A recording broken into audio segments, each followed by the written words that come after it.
berapa kadar kita harus berinfak. Kul ngucapo sira Muhammad, angfiku infako sira kabeh al afwa ing turahan, ai al fadila tegese turahan anil hajati saking kebutuhan. Walatun fikulan ojo infak sira kabeh ma ing perkara tahtajuna kang butuh sapa sira kabeh ilahi maring ma. Wa tudayyi ulan nyiak-nyiakake sapa sira kabeh anfusakum ing awak sira kabeh. Wa fi qiraatin dan dalam satu qiraah sab'ah birrafi dengan dibaca rafa. Kulil afwu jenengan afwu apa afwa berarti nasab.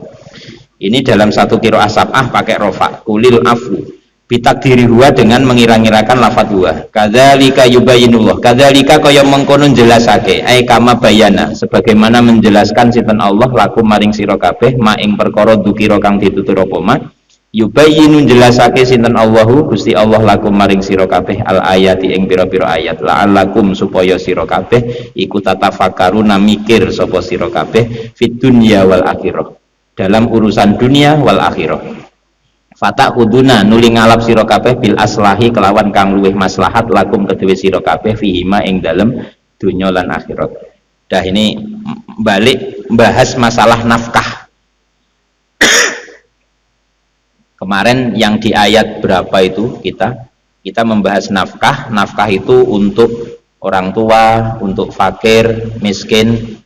Nah, itu untuk sasarannya. Yang ayat ini sekarang adalah untuk kadarnya. Sebenarnya orang itu mulai boleh infak itu ketika bagaimana? Ketika punya uang dengan kadar bagaimana? Bahasanya kulil afwa. Kul jawablah Muhammad al afwa. Jadi kalau mau nafkah harus al afwa. Al afwa itu artinya sisa. Jadi begini ya. Jadi ada kadar hajat, kadar darurat. Ini yang sering saya aneh. Ada kadar darurat, ada yang kadar hajat, ada yang kadar tahsin.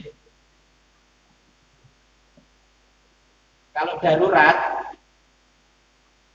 pokoknya sesuatu yang kalau tidak kita lakukan itu menjadikan bahaya, itu namanya darurat.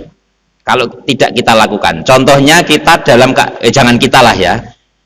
Contohnya orang Palestina lah ya, orang Palestina nggak ada makanan, habis semua. Kalau dia nggak makan lapar, satu-satunya ada makanan haram. Contohnya apalah ya terserah lah, makanan haram. Karena memang sudah nggak ada makanan sama sekali. Lah itu kadar darurat. Karena kalau nggak makan mati. Nah itu istilahnya darurat. Tapi kalau nggak makan perutnya cuma perih, itu hajat. Berarti makannya sebagai pemenuhan hajat, bukan pemenuhan darurat. Karena kalau nggak makan perutnya cuma perih, nah itu perih atau lemes. Nah, tapi kalau nggak ngapa-ngapain ya, nggak perih nggak lemes, tapi kok makan, itu berarti kadar tahsin. Nah, itu. Dah. Terus berarti yang mulai boleh kita sedekahkan apa? Di luar hajat dan darurat. Kalau punya kekayaan di luar kebutuhan hajat dan kebutuhan darurat dan hajat, silahkan disedekahkan, diinfakkan. Infaknya kemana ya? Ke ayat yang kemarin itu, infaknya ya ke orang tua, kalau sudah ya fakir miskin, yatim, terus ibnu sabil kemarin begitu. Nah itu ya, ai al fadil anil hajat, tafsirnya begitu. Kulil afwa. Jadi yang diinfakkan adalah yang sisa, ai al fadil anil hajat, sisa dari hajat. Patokannya hajat adalah kebutuhan kalau nggak dituruti menjadikan kesulitan. Kalau nggak dituruti menjadikan kesulitan. Kalau darurat, kalau nggak dituruti menjadikan bahaya. Nah itu, kalau nggak dituruti menjadikan kesulitan, itu namanya hajat. Engko lek ora tak terang ning ngene iki jenengan nganggep bondomu dadi kebutuhan kabeh. Nyapa enggak nafkah Pak? Wah, aku sik butuh duit, ngono tok, padahal iku wis duit turah. Ayo, kadang kan ngono awake dhewe. Menganggap semua harta benda kita sebagai kebutuhan. ya kan? Makanya tak terangkan begini, yang namanya kebutuhan itu adalah hajat ya. Namanya hajat atau kebutuhan adalah kalau enggak dipenuhi menjadikan kesulitan, itu baru kebutuhan.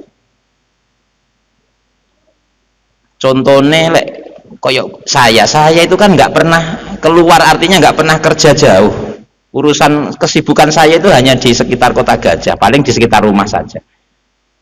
Umpama begitu. Artinya kalau begitu berarti ya mobil itu bukan kebutuhan. Mobil bagi saya bukan hajat, karena nggak ada kebutuhan keluar. Lah baru nanti kalau saya sudah mulai banyak kebutuhan keluar, kepentingan kerjanya sudah jauh lah urusannya, sudah jauh-jauh di luar daerah, apalagi musim hujan, lah mobil baru mulai menjadi hajat, kebutuhan. Karena kalau nggak pakai mobil kesulitan. Nah ini watuk-watuk rampung-rampung ini kan eleh padi ini. Nah itu ya, jadi silakan diukur sendiri.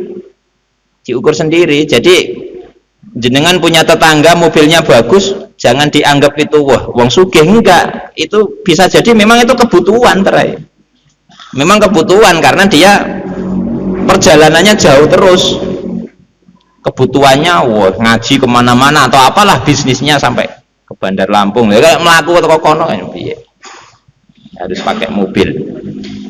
Nah itu ya, baru nanti kalau sudah di luar kebutuhan hajat silahkan dinafkahkan, disedekahkan ke orang, monggo. Jadi enek uang kok sedekahnya gorong-ewu, itu ojo dicaci maki. Ya memang bisa jadi dia sisanya hanya segitu, ya kan? Ya iya. Malah lek gayane sedekah 1 juta ternyata seneng nang omah terbengkalai, ya keliru juga. Hanya pengen dipandang orang dianggap dermawan, ternyata nang omah dandangnya guling, berasnya kosong. Ya itu kan kadar hajatnya nggak terpenuhi, tapi dia hanya nah, ya, jadi nggak gitu ya. Jadi wong dermawan itu yang tahu diri.